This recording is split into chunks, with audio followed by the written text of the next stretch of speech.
প্রত্যেকটি মানুষই জানে সফল হওয়া বলতে কি বোঝায়। প্রত্যেকেই জানে, এর জন্য তাকে মুসলিম হতে হবে না। প্রত্যেক মাতৃভাষার মানুষই এ সম্পর্কে অবগত। প্রত্যেক সংস্কৃতি, প্রত্যেক সমাজ, প্রত্যেক পুরুষ, নারী বা শিশু তাদের মতো করে সফল হতে চায়। আপনার বাচ্চার জন্য এটা হতে পারে পরীক্ষায় খুব ভালো নম্বর পাওয়া, আপনার জন্য হয়তো এটা প্রমোশন পাওয়া বা চাকরি পাওয়া, কিংবা বর্তমানের চাইতে বেশি টাকা আয় করা, কিংবা নতুন গাড়ি কেনা, বা পছন্দের কাউকে বিয়ে করা, অথবা নতুন বাড়ি কেনা। এটা যাই হোক না কেন, কোনো না কোনোভাবে আপনি এটাকে সফলতা হিসেবে ধরে নিয়েছেন। যার এগুলো আছে, এরকম কাউকে দেখলে কোনো ভাবনা ছাড়াই তাকে দেখে আপনি মনে মনে বলেন, লোকটি বেশ সফল, উনি সফল মানুষ, সে কিভাবে এমন হলো। অন্যভাবে বললে, এটা হয়তো আপনি মুখে বলেন না, কিন্তু মনে মনে এটাই চলতে থাকে। আমি আপনাদের নিজেদের জন্য একটা পরীক্ষার কথা বলবো। আপনি হয়তো আপনার এলাকায় হাঁটতে বেরিয়েছেন, একটি খুব সুন্দর বাড়ি দেখলেন। এটা দেখে কি আপনার চোখ কয়েক সেকেন্ডের জন্য স্থির হয়ে যায়? কয়েক সেকেন্ডের জন্য আপনি হয়তো ওখান দিয়ে চলে যাচ্ছিলেন, কিন্তু তখনই দাঁড়িয়ে গেলেন, ওয়াও, এটা খুব সুন্দর। কারণ আপনি তখন ভাবতে থাকেন, ওই লোকটি সফলতার এক ধাপ পাড়ি দিয়েছে। এটা কিন্তু আমাদের মনের ভিতরে চলে, যা আমাদের আকাঙ্ক্ষিত বস্তু, সেটা পেলেই আমরা সফলতা মনে করি। আপনি হয়তো মসজিদের পার্কিং দিয়ে যাচ্ছিলেন, তখনই একটা চমৎকার গাড়ি দেখলেন, খুবই সুন্দর একটা গাড়ি। আপনার চোখ কি কিছু সময়ের জন্য স্থির হয়ে যায় এবং এটার ডিজাইন খুব খুঁটিয়ে একটু দেখেন, নেভিগেশনটা দেখে, ওয়াও, এটা খুবই সুন্দর। আপনার চোখ এতে চলে যায়, আপনি মনে মনে ভাবেন, এটাই সফলতা। ধার্মিক হিসেবে আপনি হয়তো বলবেন, না, জান্নাত পাওয়াই হলো সফলতা। আমরা জানি দুনিয়া কোনো সফলতা না। এমন কিছু দেখে আপনি কি বলেন, আমি সেটা বলছি না। আমি বলছি এগুলো দেখে আপনি কি ভাবেন তা নিয়ে। আসলে আমাদের বাচ্চারা এদিক থেকে আমাদের চেয়ে অনেক সৎ। আমি বাচ্চাদের উপর এই পরীক্ষাটা করেছি, আর আমাদের সবার জন্যই প্রযোজ্য এগুলো। আমি আমার বাচ্চাদের সাথে রাস্তা দিয়ে হাঁটছিলাম, আমরা রাস্তায় একজন ভিখারিকে দেখলাম। সে রাস্তার পাশে একটা বক্সের ভেতরে থাকে, আর তার পাশেই একটা বাড়ির দরজা আছে, আর সেই দরজায় একজন মানুষ দাঁড়ানো ছিল। ওই যে ওই বাড়িতে থাকে, খুবই ধনী মানুষ। এদের কাকে আপনার সফল মনে হয়? বাচ্চারা কি বলেছিল জানেন? আসল উত্তর, যে লোকটি বাড়ির দরজায় দাঁড়ানো সে সফল, যে বক্সের মধ্যে থাকে সে ব্যর্থ, যে বিশ্ববিদ্যালয়ে পাশ করেছে সে সফল, যে পাশ করতে পারেনি সে ব্যর্থ, যে ইলেকশনে জিতেছে সে সফল, যে জিততে পারেনি সে ব্যর্থ। আমরা এভাবেই সফলতা ব্যর্থতার পরিমাপ করি। যে চাকরি পেয়েছে সে সফল, যে পায়নি সে ব্যর্থ, যে ব্যবসা এগিয়ে যাচ্ছে সে সফল, যে তেমন আগাতে পারছে না সে ব্যর্থ। এভাবেই আমরা সফলতা ব্যর্থতা পরিমাপ করি।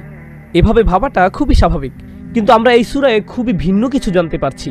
আমরা দেখতে পাচ্ছি এসবের কোনো কিছুই সফলতা কিংবা ব্যর্থতার মাপকাঠি নয়। অনেক ধন সম্পদের মালিক হওয়া, যা আপনি এখনো পাননি, এমন কিছু পাওয়া, এগুলো পাওয়া আপনাকে সফল বানায় না, আর এগুলো না পাওয়াও আপনাকে ব্যর্থ বানায় না। এগুলোর সাথে সফলতা বা ব্যর্থতার কোনো সম্পর্ক নেই। আচ্ছা, আসুন অতীত থেকে কিছু উদাহরণ দেই। আমি জানি না এখনো এগুলো আছে কিনা। আমি একবার এক বন্ধুর বাসায় দেখেছিলাম, এগুলোকে বলা হতো সেলিব্রিটি ক্রিব। জানি না আপনারা দেখেছেন কিনা। বিখ্যাত মানুষদের বাড়িতে এর আয়োজন করা হয়, তাদের বাড়ি দেখানো হতো, হয়তো সেটা কোটি টাকার বাড়ি। মুসা আলাইহিস সালামের সময়ে প্রাচীন মিশরে এরকম সেলিব্রিটি ক্রিব কার ছিল? ফেরাউন। তার বাড়ি কয়েক মাইল দূর থেকেও দেখা যেত। সেটা এত সুন্দর ছিল যে এখনো সেই স্থাপত্য শৈলী আমাদের নজর কাড়ে। এর ভিত্তি খুবই মজবুত, এটা ইতিহাসের স্মৃতিস্তম্ভ। এটা ছিল তার ক্রিব, কিন্তু এরপরেও সে কি সফল? সে হলো ব্যর্থতার সেরা উদাহরণ। কেউ যদি অনেক টাকা জমাতে পারে, আমরা বলি সে খুব উন্নতি করেছে, তার কোনো ঋণ নেই, সে সফল মানুষ। সে হয়তো অবসরের জন্য খুব ভালো পরিকল্পনা করেছে। কোরআনে কারুনের কথা এসেছে, তার চাইতে বড় সম্পদশালী কি আর কেউ ছিল? তার মজুদের ঘরের চাবি রাখার জন্য আলাদা লোক ছিল। ধন সম্পদ এত বেশি ছিল যে ধন সম্পদ তো পরের কথা, সেটা মজুদের ঘরের চাবি রাখার জন্য কয়েকজন লোক থাকতো, সেটার তালা খোলার জন্য। সুবহানাল্লাহ। আরেকটি ব্যর্থতার বড় উদাহরণ। অপরদিকে দেখুন, কেউ যদি তার দেশ থেকে বহিষ্কৃত হয়, আমরা তাকে ব্যর্থ বলে ধরে নেই। এটা খুবই লজ্জাজনক ও অপমানজনক, তাই না? রাসূলুল্লাহ সাল্লাল্লাহু আলাইহি সাল্লাম কি তার নিজ ভূমি মক্কা থেকে বিতাড়িত হয়েছিলেন? হ্যাঁ, হয়েছিলেন। হয়তো আপনার বাড়ির আশেপাশেই কোনো গাছের গুঁড়ি আছে, কারো যদি থাকার জায়গা না থাকে, আর সে যদি গাছের গুঁড়িতে থাকে, আপনি তাকে ব্যর্থ বলবেন। এটা খুবই দুঃখজনক। রাসূলুল্লাহ সাল্লাল্লাহু আলাইহি সাল্লাম গুহায় থাকতে বাধ্য হয়েছিলেন, কোনো প্লেট নেই, কোনো খাবার নেই, লতাপাতা খেয়ে। ইতিহাসের সেরা সফলতার উদাহরণ ছিল এটা। এখনকার সময় এরকম কাউকে দেখলে আপনি কখনোই সফলতা মনে করবেন না, এটা আপনার মাথায় আসবে না। কেউ যদি বাড়ি থেকে বহিষ্কৃত হয়, সে তখন রাস্তায় থাকে, এটা পরিষ্কার ব্যর্থতা। ইব্রাহিম আলাইহিস সালাম কি তার বাড়ি থেকে বিতাড়িত হয়েছিলেন? হ্যাঁ, হয়েছিলেন। এরপরেও মানব সভ্যতার ইতিহাসের সেরা সফলতার উদাহরণ এটা। আমরা এসব উদাহরণগুলো থেকে কি শিখছি? সেটা হলো সফলতা ব্যর্থতা নিয়ে আমরা যেভাবে ভাবি সেটা আল্লাহ যেভাবে আমাদেরকে ভাবাতে চান তার অনুরূপ নয়, এটা পুরোপুরি ভিন্ন। আর তারপর যখন আমরা আমাদের চিন্তাগুলোকে পুনরায় সাজাতে থাকি, আমরা দেখতে পাই আমাদের সমাজ খুবই সংকটে রয়েছে। আর এই সব কিছুই এই সূরার শিক্ষা।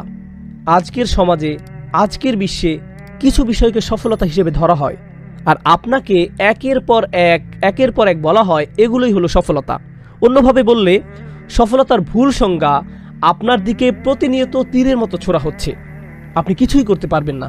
আপনি হয়তো আপনার কম্পিউটার অন করেছেন, সেখানে আপনি দেখবেন অ্যাডে দেখাবে আপনার কোন ধরনের গাড়ি কেনা উচিত, আপনার কেমন হওয়া উচিত। আর আপনার সার্চ করা বিষয়গুলোর উপর দোকানগুলো নির্দিষ্ট পরিমাণ ছাড় দিবে। বিলবোর্ডে দেখবেন আপনার বাড়িটা কেমন হওয়া উচিত। যতভাবে অ্যাডভার্টাইজ করা যায় তার সবটাই আপনার উপর প্রয়োগ করা হচ্ছে। এমনকি আমাদের বাবা মা ও মুরব্বীদের মধ্যেও, আমাদের তরুণদের মধ্যেও আপনার কোন কলেজে যাওয়া উচিত, আপনার কেমন চাকরি করা উচিত, কোথায় আপনার বাড়ি কেনা উচিত, অনবরত আমাদের বলা হচ্ছে সফলতা এটা, সফলতা এটা, সফলতা এটা, একের পর এক প্রতিনিয়ত। আর জানেন তো, যখন আপনাকে কোনো কিছু বারংবার বলা হয়, যদিও সেটা ভুলও হয়ে থাকে, তখন কি ঘটে? আপনার মনে হতে থাকে সেটা ঠিক, সেটার প্রভাব আপনার উপর পড়ে। যদি আপনার আশেপাশের মানুষেরা বারংবার আপনাকে বলে আর বোঝায় যে এটাই হলো সফলতা, তখন বিষয় এমন হয় যে সবাই বলছে এটা সফলতা, তাহলে আমি মনে হয় এটাকে সফলতা না ভেবে ভুল করছি। সেদিন একজন এসে বলল, নোমান ভাই, আপনি খুব সুন্দর করে বলেছেন, কিন্তু আজকাল এভাবে কেউ ভাবে না। হ্যাঁ, সেভাবেই বলল, কেউ এভাবে ভাবে না। সত্যি এমনটাই হয়ে থাকে। যেহেতু কেউ এভাবে ভাবে না, তাই আমরা ধরে নিয়েছি এটা চলবে না। এটা যদি সত্যি হতো তাহলে সবাই এভাবে ভাবতো। কিন্তু আমরা এটাও জানতে পারছি সত্য কখনো মিষ্টি হয় না, সত্য হলো তিক্ত। আমি এখনো কোনো কাজের কথা বলিনি, আমি শুধু মনোভাব পরিবর্তনের কথা বলেছি। এই দুনিয়াবী জীবনের প্রতি আমাদের মনোভাবের কথা, শুধু এটা নিয়েই কথা বলেছি, মনোভাবের পরিবর্তন। এই দুনিয়ার সাথে সফলতার কোনো সম্পর্ক নেই। এখানে একটু বলে রাখি, সন্দেহ দূর করার জন্য, আমি বলছি না যে এই দুনিয়াটা খারাপ জায়গা, কারণ আল্লাহ বলছেন খলাকালাকুম মা ফিল আরদি জামিআ, জমিনে যা কিছু আছে সব কিছু তিনি তোমাদের জন্য সৃষ্টি করেছেন, এই সবই আমাদের জন্য। তাহলে আমরা কিভাবে এই দুইয়ের মধ্যে সামঞ্জস্য করব? আমরা জেনেছি যে ধনী হওয়া কোনো খারাপ কিছু নয়, সুন্দর একটি গাড়ি থাকা খারাপ কিছু নয়, সুন্দর জামা কাপড় থাকা খারাপ নয়। কিন্তু আপনি যদি মনে করেন সেটা হলো সফলতা, তাহলে আপনি ভুল করছেন। দুনিয়ার নানা কিছু আপনার থাকলে কোনো সমস্যা নেই, দুনিয়াকে ভালোবাসা হলো সমস্যা। যার দুনিয়া আছে এমন কারো বিরুদ্ধে আল্লাহ তাআলা কিছু বলেননি, তিনি তাদের বিরুদ্ধে কথা বলেছেন যারা এই দুনিয়ার প্রতি প্রভাবিত হয়েছে। ওয়া আসারাল হায়াতাদ দুনিয়া, সে দুনিয়ার জীবনকে প্রাধান্য দেয়। ক্ষতিগ্রস্ত না হয়েও আপনার অনেক ধন সম্পদ থাকতে পারে, আপনি সেটা পারবেন। আবার আপনি অনেক গরিব হয়েও দুনিয়ার প্রতি আসক্ত হতে পারেন, এতে আপনি ক্ষতিগ্রস্ত হবেন, ক্ষতির মধ্যে পড়বেন। বাহ্যিক কোনো কিছু নিয়ে আলোচনা করার আগে আমাদের প্রথম চিন্তা হলো আমাদের অন্তরের ভিতরে কি আছে। তাহলে এটাই হলো সফলতা বনাম বেঁচে থাকা।